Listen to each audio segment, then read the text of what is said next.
కృష్ణా జిల్లా అవినగడ్డ నియోజకవర్గం తుంగలవారిపాలెం గ్రామ సభ రసాభసగా మారింది. ఉపాధి హామీ పనుల్లో అవకతవకలు జరిగాయని, సిబ్బంది అక్రమాలకు పాల్పడుతున్నారంటూ గ్రామస్తులు ఉన్నతాధికారులకు ఫిర్యాదు చేశారు. దీంతో గురువారం సాయంత్రం అధికారులు గ్రామ సభ పెట్టి ఎంక్వైరీ చేశారు. గత కొన్నేళ్లుగా ఫీల్డ్ అసిస్టెంట్ భానుమూర్తి అవకతవకలకు పాల్పడుతున్నారని గ్రామస్తులు ఆరోపించారు. సరైన ఆధారాలు లేకపోవడంతో ఎంక్వైరీ బృందం గ్రామస్తుల వాదనను తిరస్కరించింది. దీంతో కొంతమంది గ్రామస్తులు మధ్య వాగ్వాదం జరగడంతో ఉద్రిక్త పరిస్థితులు నెలకొన్నాయి.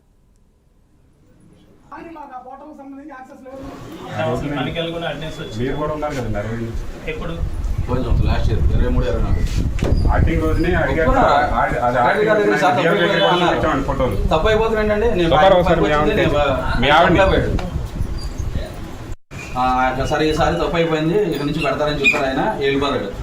నువ్వు మనం కంప్లైంట్ చేసావు కదా, చూద్దాం. బ్లాక్మెయిల్ ఎవడో చెప్పరు, ఎవరు బయట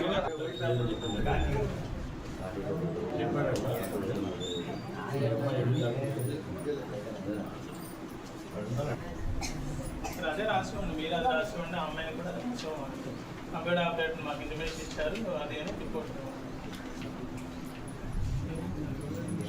మాకు ఆ పోర్టల్ సంబంధించి యాక్సెస్ లేదు. ఈ ఎక్స్పీరియన్స్ అన్నీ రావాలంటే మేము ఇంకో 4-5 గ్రామ సభలు